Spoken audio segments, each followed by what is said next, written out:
Hello friends, welcome to Avipedia, powered by Abhimanyu IS. This is Ramesh, faculty Abhimanyu IS. And today is the fourth week of our current affairs series. Himachal Pradesh current affairs की fourth week है आज, और fourth week के अंदर जो भी current affairs हुई हैं, जो भी डेवलपमेंट्स हुई हैं, वो सारी डेवलपमेंट्स आज हम डिस्कस करने वाले हैं। थर्ड वीक का हमने लास्ट वीक में कवर कर लिया था।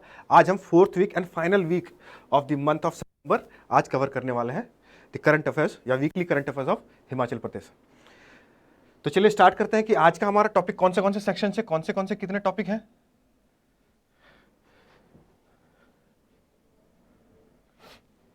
तो फर्स्ट ऑफ ऑल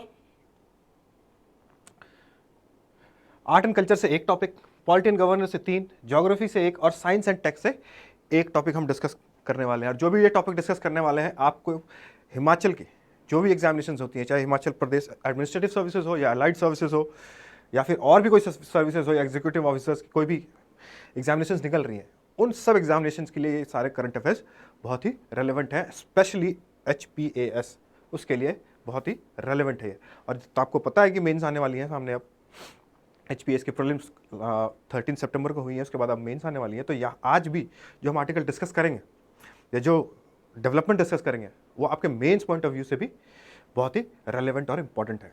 ठीक है, तो चलिए स्टार्ट करते हैं first topic of the day, art and culture section से। That is COVID threat looms over Kullu Dussehra. Himachal के अंदर कुल्लू एक डिस्ट्रिक्ट है और उस डिस्ट्रिक्ट का सबसे बड़ा फेस्टिवल माना जाता है इसे कुल्लू दशहरा। इसकी अपनी कुछ इंपॉर्टेंट एक हिस्ट्री रही है, एक बैकग्राउंड रहा है, जिसके वजह से ये दशहरा यहाँ पे with all pomp and show celebrate किया जाता है। इस डिस्ट्रिक्ट की ये सबसे बड़ी फेस्टिवल है। अभी ये प्रॉब्लम आ रहा है कि जैसे कि हमें पता है कि due to the pandemic the situation is very much in you and cry. बहुत ज़्यादा दिक्कत है। कॉन्ग्रीगेशंस गैदरिंग्स इस टाइम पे पॉसिबल नहीं है, और अगर ऐसा होता है तो ये जो पैंडेमिक है उससे स्प्रेड के चांसेस बहुत ज़्यादा बढ़ जाती हैं। तो अभी ये किया जा रहा है कि अक्टूबर मंथ में ये फेस्टिवल आती है, हर साल अक्टूबर मंथ में कुल्लू दशहरा मनाया जाता है। और इस टाइम पे अभी ये government is in a dilemma कि how to grant permission, what should be the modalities to walk out this festival, क्योंकि एक बहुत ही कल्चर से रिलेटेड है, किसी के फेथ है, लोगों के सेंटिमेंट्स को भी हर्ट नहीं करना है और पीसफुली उनकी जान की भी रक्षा करनी है। गवर्नेंस पॉइंट ऑफ व्यू से भी बहुत सारी चीज़ें इंपॉर्टेंट हो जाती हैं। तो यहाँ पे 2 फैक्शंस हो गए हैं कुल्लू दशहरा के, कि एक फैक्शंस बोलते हैं कि देखते हैं कि क्या होता है, चांसेस हैं कि होंगे या नहीं होंगे। एक फैक्शन ये बोल रहे हैं कि नहीं, ये तो होगा ही होगा, एनी हाउ ये किया जाएगा। और कुल्लू दशहरा के बारे में अगर हम बात करें तो एग्जाम पॉइंट ऑफ व्यू से स्पेशली प्रीलिम्स के पेपर में या फिर कोई भी और भी एग्जामिनेशन में ये पूछा जाता है। ठीक है, तो इसकी क्या बैकग्राउंड है इस फेस्टिवल की, उसके बारे में ज़रा जान लेते हैं हम।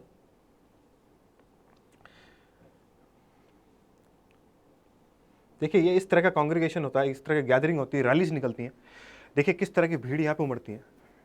तो आप यहाँ पे देख सकते हैं कि ये गैदरिंग से आज के टाइम पे जो पैंडेमिक की सिचुएशन है, जो थ्रेट है, कोविड थ्रेट की जो सिचुएशन है, ऐसी गैदरिंग में ये बहुत ही ज़्यादा प्रॉब्लमेटिक साउंड कर सकती है, बहुत ही ज़्यादा प्रॉब्लमेटिक इसके रामिफिकेशंस हो सकते हैं। The ramifications of this festival at this point of time will create a nuisance, बहुत ज़्यादा प्रॉब्लम क्रिएट कर सकती हैं ये। अब गैदरिंग को देख सकते हैं किस तरह की गैदरिंग होती है, रैलीज निकलती हैं।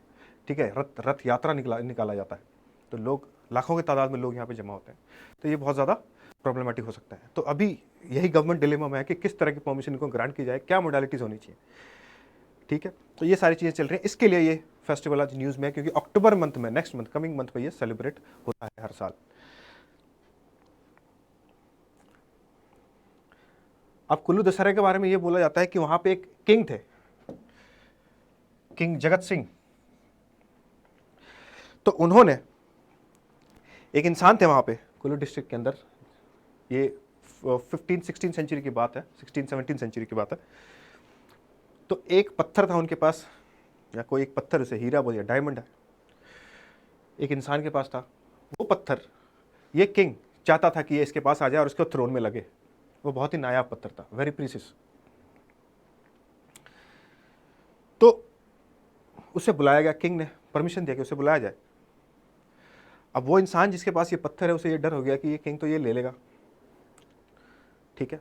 तो उस डर से उसने क्या किया, वो किंग को पत्थर देता नहीं, उससे पहले वो आग पे कूद के on a pyre of fire वो कूद के अपनी जान दे देता है और उसे कर्स करता है मरने से पहले। किंग को उसे कर्स करता है कि आपके साथ ये होगा, ये होगा, आप ऐसे मरोगे, आप आपकी ऐसी मौत होगी। तो अब वो कर्स कर देता है, तो उस कर्स को ओवरकम करने के लिए,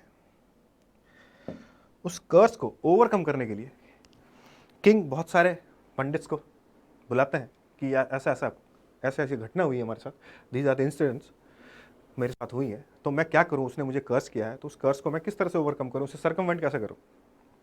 तो फिर उन्हें ये बोला जाता है कि आप अयोध्या से लॉर्ड रघुनाथ उसकी मूर्ति को लेके आए और अपने थ्रोन पे उसे प्लेस करें, तो आपका ये कर्स खत्म हो जाएगा।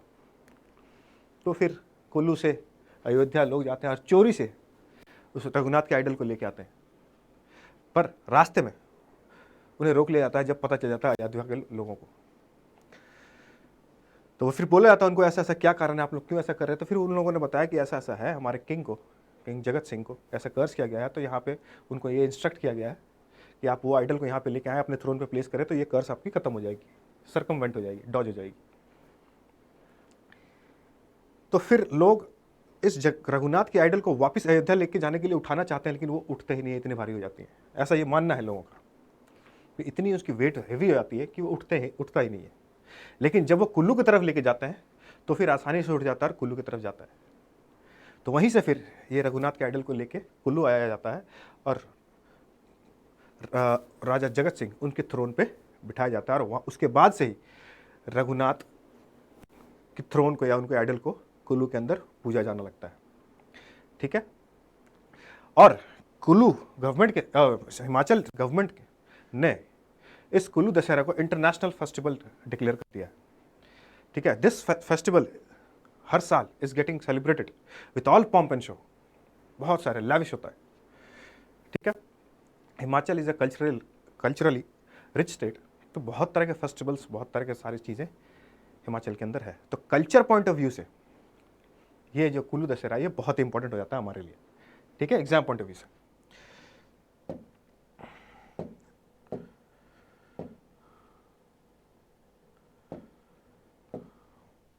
चलिए आगे बढ़ते हैं, polity and governance sections. Sad cycles and Shimla soon. अब सैड साइकिल्स क्या है?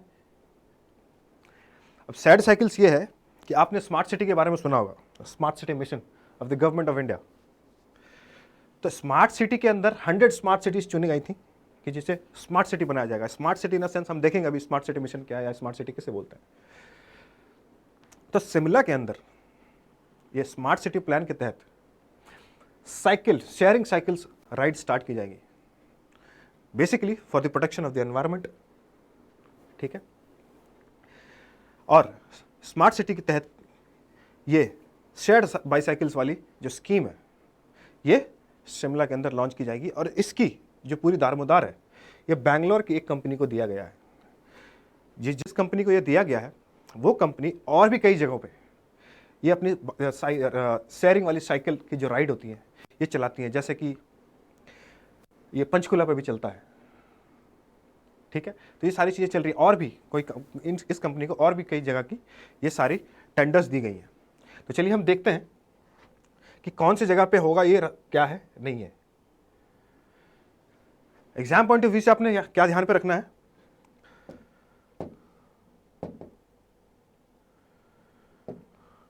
एग्जाम पॉइंट ऑफ व्यू से आपने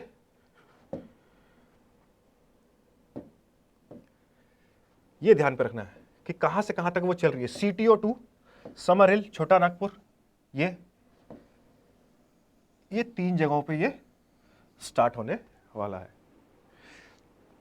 बहुत सारे एग्जामिनेशंस में हिमाचल के अंदर में या कोई भी स्टेट के एग्जामिनेशन या हिमाचल के अंदर में आप देखें अलाइड के एग्जामिनेशंस में हो या फिर पटवारी वगैरह के एग्जामिनेशन, किस तरह के एग्जामिनेशन है, या HPS के अंदर में भी एग्जामिनेशन होती है, वहाँ पे ये क्वेश्चन डायरेक्टली पूछ लिए जाते हैं।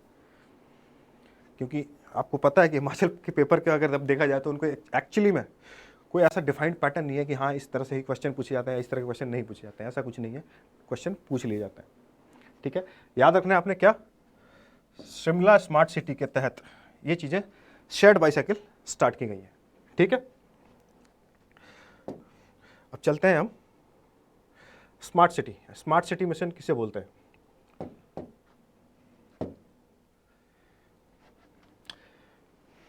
In cities, the pressure of population of land, infrastructure, environment is massive, and civic agencies are grappling with problems like clean air, mobility, sanitation, water, public safety, etc. Hence, there is a need for developing a sustainable solution. जो हमारे resources हैं शहर के अंदर, उस पर pressure ज़्यादा ना पड़े, उसकी ज़्यादा एक्सप्लॉयटेशन ना हो, इन्वायरमेंट हमारा सही रहे।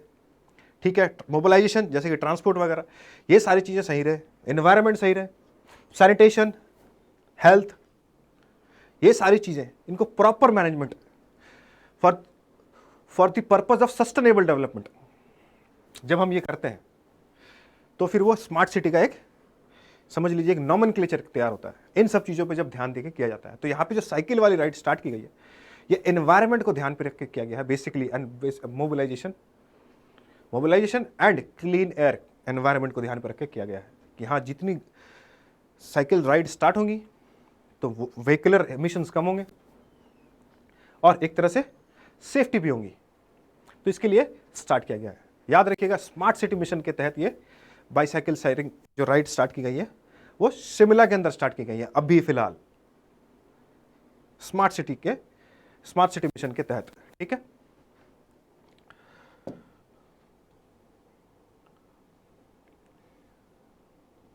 अब स्मार्ट सिटी के बारे में यहाँ ये हमारे लिए इंपॉर्टेंट इसलिए हो जाता है कि आपको ये नहीं है कि सिर्फ साइकिल शेयरिंग स्टार्ट की गई है शिमला में तो आपको सिर्फ उसके बारे में जानना है, नहीं, आपको स्मार्ट सिटी के बारे में भी पहले जानना पड़ेगा कि actually what is smart city mission है क्या, इसके अंदर कौन से प्रोविजंस है, क्या क्या चीज़ें इसके अंदर आती हैं।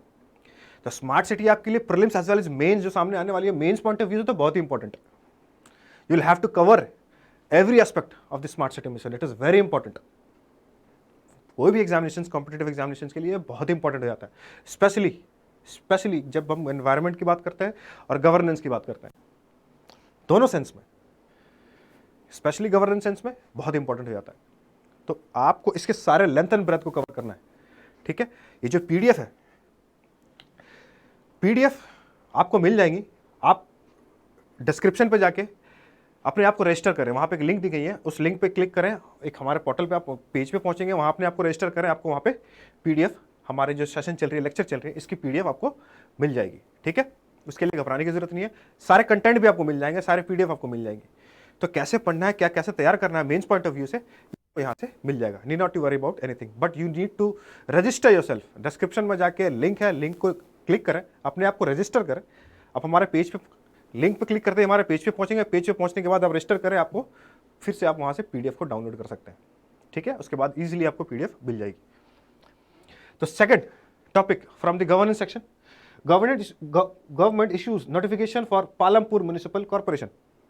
अब ये पालमपुर है, देखिए, ऐसा माना जा रहा है कि पालमपुर एक टाउन है हिमाचल के अंदर, फेमस फॉर टी, चाय की खेती के लिए, टी गार्डन्स के लिए फेमस है, और भी कुछ एनिमल्स की ब्रीडिंग सेंटर के लिए फेमस है।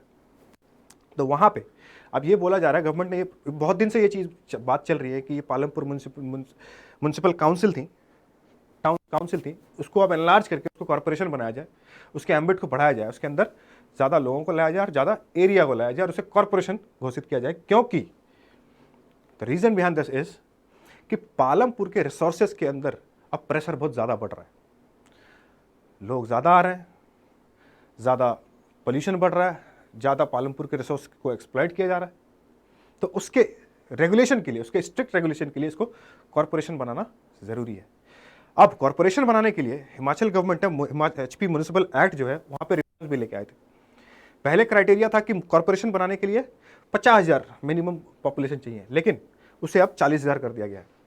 और प्रेजेंटली जब पालमपुर की हम पूरी होराइजन या उसकी पूरी रेडियस को देख के कैलकुलेट करते हैं पॉपुलेशन को, तो वो लगभग 43,000 के आसपास उनकी पॉपुलेशन हो जाती है। तो वो कॉर्पोरेशन के लिए क्वालिफाई कर जाता है। और पालमपुर को म्यूनसिपल काउंसिल से कॉर्पोरेशन बनाने के लिए बहुत काफ़ी टाइम से बातें चल रही है, 2015-16 से बातें चल रही है, अब जाके वो इंप्लीमेंट होने पे आया है। ठीक है, ऐसा बोला जाता है कि पालमपुर म्यूनसिपल काउंसिल 1952 पे बना था। 1952 पे बनने के बाद उसके बाद कोई भी रिफॉर्म्स नहीं हुआ था। This would be the first reform after 1952। ठीक है, 1952 के बाद ये पहली बार उनके रेडियस में रिफॉर्म्स आएंगे और ज़्यादा लोग उसके अंदर लाए जाएंगे और उसके काउंसिल से कॉर्पोरेशन घोषित किया जाएगा। जब कॉर्पोरेशन बन जाएगा तो उनके पास ज़्यादा पावर होंगे, ज़्यादा रिसोर्सेज होंगे, रेगुलेटरी अथॉरिटी ज़्यादा होंगी और वो प्रॉपरली रिसोर्सेज को मैनेज कर पाएंगे, उसे रेगुलेट कर पाएंगे।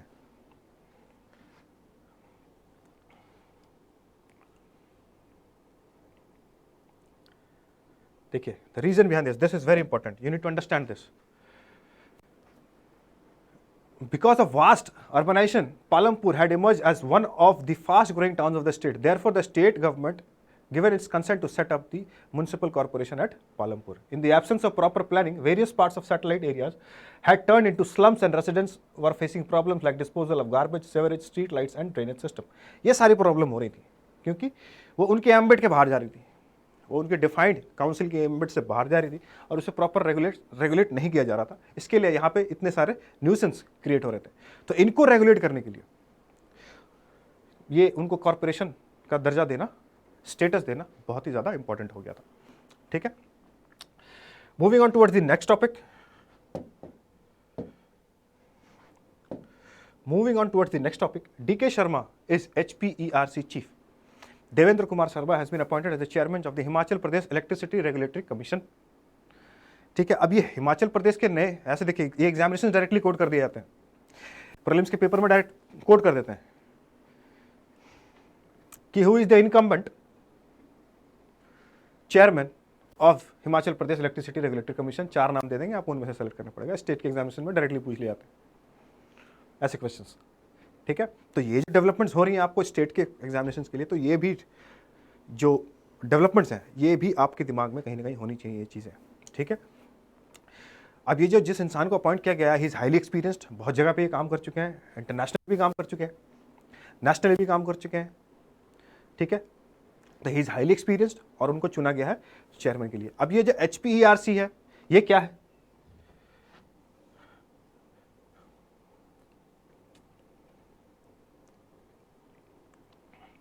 Himachal Pradesh electricity regulatory commission, regulatory commission, as it name signifies, regulatory commission. Regulatory in the sense अब क्या क्या रेगुलेट करते हैं?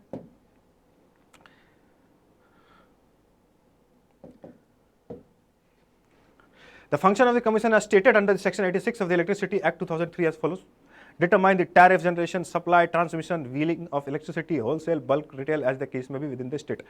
जो भी इलेक्ट्रिसिटी से रिलेटेड चीजें हैं, फ्रॉम प्रोडक्शन यूनिट बिठाने से लेके सप्लाई तक सब कुछ, प्राइसिंग से लेके सब कुछ को ये रेगुलेट करती हैं। रेगुलेटरी बॉडी है ये, रेगुलेट करती हैं। ठीक है, हिमाचल के अंदर जो भी होगा इलेक्ट्रिसिटी, ठीक है, उनको रेगुलेट करती हैं और इसके ही चेयरमैन बने हैं मिस्टर DK शर्मा। ठीक है, बस ध्यान पे रखना है आपको बस हमारे सेशंस को फॉलो करते जाना है। हर वीक जो डेवलपमेंट्स हो रही हैं, जो क्लासेस हो रही हैं यहां से जा रही हैं आपके पास, you just need to follow on.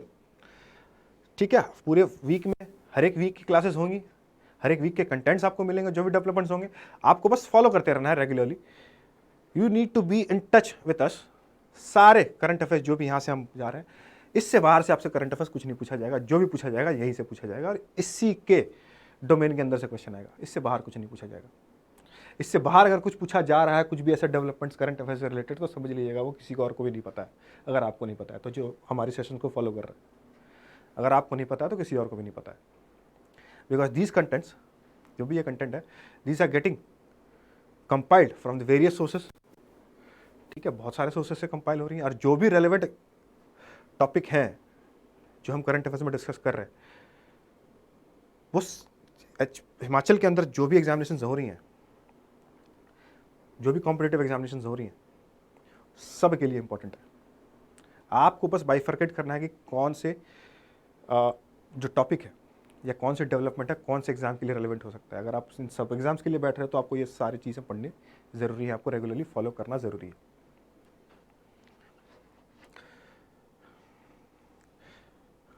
ठीक है, अब moving on towards the next subject, geography से रिलेटेड एक करंट अफेयर है, बहुत ही इंपॉर्टेंट डेवलपमेंट, बहुत ही इंपॉर्टेंट।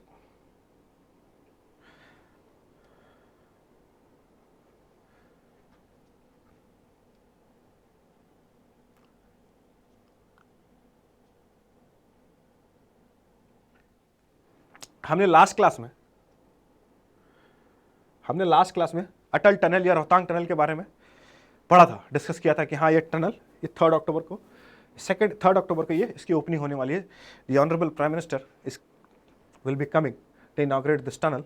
और ये टनल हाईली सोफिस्टिकेटेड और हाईली एडवांस टनल बनाई गई है।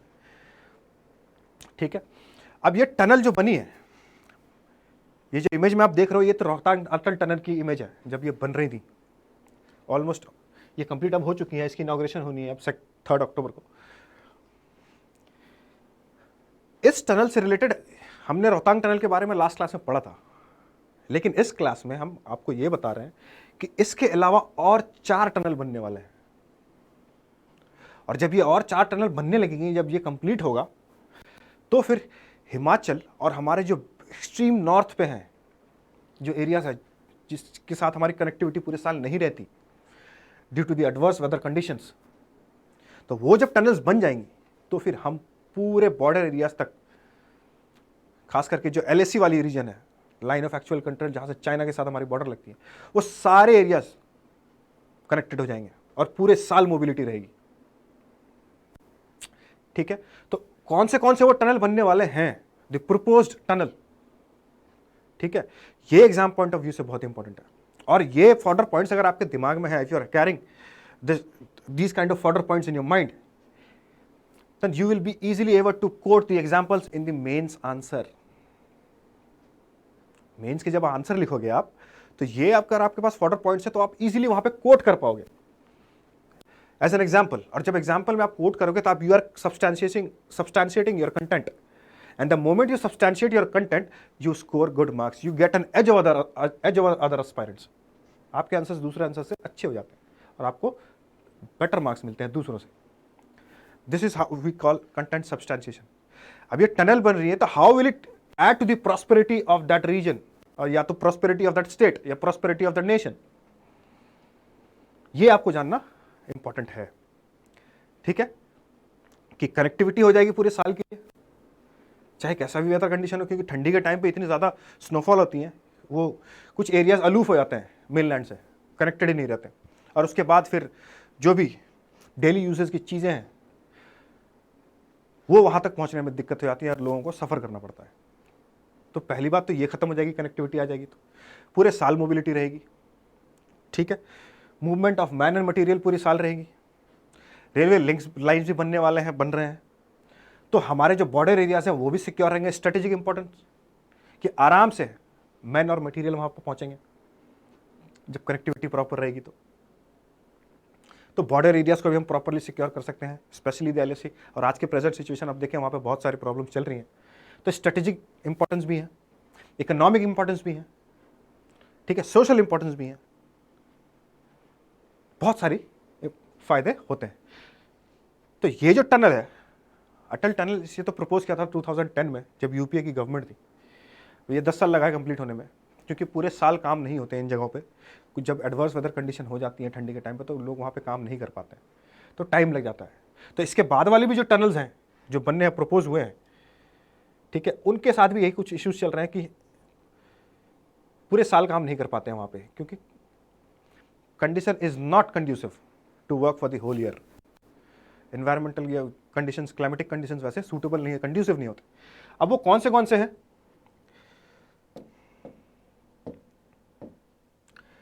बारालच्छाला, लचुंगला एंड टंगलंगला।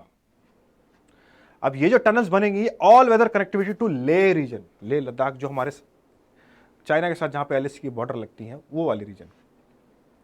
ठीक है, ये 3 प्रपोज हुई हैं, इसके ऊपर अभी सर्वे चल रही है, प्रपोज हो चुकी है कि हमने, और दूसरा ये सिंकुला, ये पहले ये इसका काम स्टार्ट होने वाला है। ठीक है, इसे सर्वे करने के बाद national highway infrastructure development corporation और बॉर्डर रोड्स ऑर्गेनाइजेशन, हर तरह की चीज़ें सर्वे करने के बाद, एनालाइज करने के बाद उन्होंने ये बोला है कि हाँ अब ये टनल हमने प्रपोज कर दिया, अब इस पर काम स्टार्ट हो जाएगा। तो जैसे ये अटल टनल बना है, उसके बाद ये सारे टनल्स भी बनेंगे धीरे धीरे over a period of time लगता है 8 साल 10 साल 12 साल, क्योंकि वहाँ की जो टेरेन है नॉर्मल प्लेन टेरेन नहीं है जो आसानी से काम हो सके, दिक्कत होती है मटेरियल्स को ऊपर पहुँचाने में, वैसे क्लाइमेटिक कंडीशंस होती हैं, पूरे साल काम नहीं होती हैं, रोड्स ब्लॉक हो जाती हैं स्नोफॉल के कारण, तो एडवर्स वेदर कंडीशन होती हैं, क्लाइमेटिक कंडीशंस, तो इस पर टाइम लगता है डेवलप होने में। ठीक है, और ये जब बनेंगी तो ये कौन से रीजन को कनेक्ट कर रही हैं?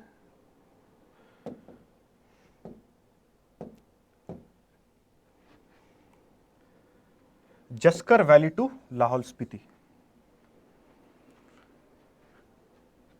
Sinkula tunnel, the proposed tunnel, prelims point of view is important that the proposed Sinkula tunnel will connect which of the following regions, which of the following valleys? तो याद रखिएगा, Zanskar and Lahaul, remember this. ठीक है, बनाने वाली कौन सी है, मैंने लास्ट क्लास में भी आपको बताया था, जो ऑर्गेनाइजेशन डेवलप करती है इसे, बॉर्डर रोड्स ऑर्गेनाइजेशन। और बॉर्डर रोड्स ऑर्गेनाइजेशन कब बना था? 1965 के टाइम पे बना था। नॉर्थ इंडिया और नॉर्थ ईस्ट रीजन के बॉर्डर एरियाज को डेवलप करने के लिए ये ऑर्गेनाइजेशन बनाया गया। मिनिस्ट्री ऑफ डिफेंस के अंदर ये काम करती है। ठीक है,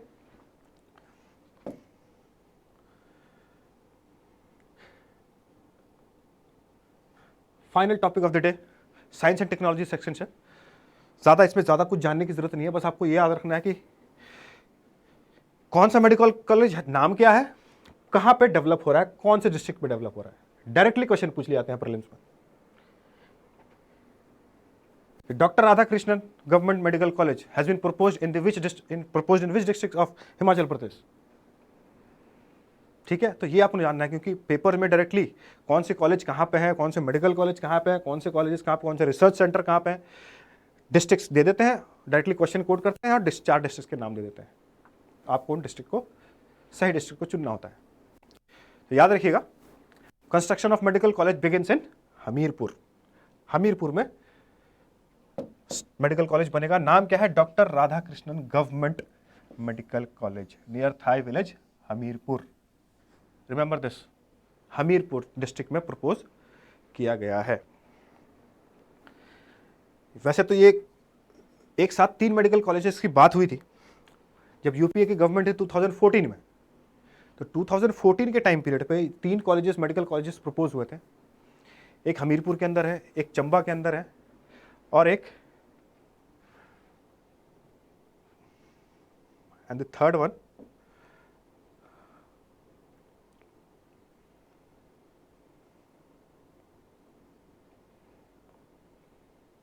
कहाँ चले गया वो?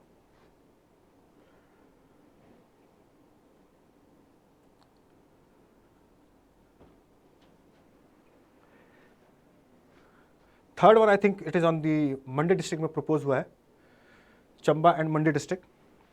और इसकी जो सर्वे है, क्या होगा, कैसे होगा, फाउंडेशन जो काम करेगी इसके पीछे वो कौन है, वो देखिए, वो है central public work department, CP, central public works department, जो कि काम किसके अंदर करती है? पहले थी ये मिनिस्ट्री ऑफ अर्बन डेवलपमेंट के, बट आज है ministry of housing and urban affairs. इसके अंदर ये काम करती हैं। इसका काम क्या है? Deals with buildings, roads, bridges, flyovers, complicated structures like stadium, auditoriums, laboratories, bunkers, border fencing, border roads, hill roads etcetera. ठीक है, कब एग्जिस्टेंस में आया था? Very important information, 1854 when Lord Dalhousie established Central Agency of Executing Public Works and set up Ajmer Province Division. ठीक है, तो this is all we got for the 4th week of September. ये जो भी developments हमने पढ़ी है, जो भी करंट से रिलेटेड डेवलपमेंट में पढ़ी है, आपको मेंस और प्रीलिम्स पॉइंट ऑफ व्यू से बहुत इंपॉर्टेंट है, specially people appearing for HPAS mains 2020। आपके पास ये बहुत सारे, अगर आप ये ये वीडियो को फॉलो कर रहे हैं तो आपको बहुत सारे रेलेवेंट कंटेंट यहाँ से मिलेंगे, फर्दर पॉइंट्स आपको यहाँ से मिलेंगे जो कि आप अपने आंसर्स में इजीली कोट कर सकते हो। और करंट से अगर रिलेटेड डेवलपमेंट है तो करंट से क्वेश्चंस यहाँ से पूछे जा सकते हैं, बहुत ही ज़्यादा चांसेस होते हैं कि डायरेक्टली करंट से यहाँ से क्वेश्चन पूछे जा सकते हैं। तो this is all we got for from the today session. Hope so कि आप लोगों को जानने को मिला है, कुछ सीखने को मिला है। तो will come in the first week of October के करंट अफेयर्स लेके हम फिर से मिलेंगे next week, coming week. Till then have a nice day, thank you.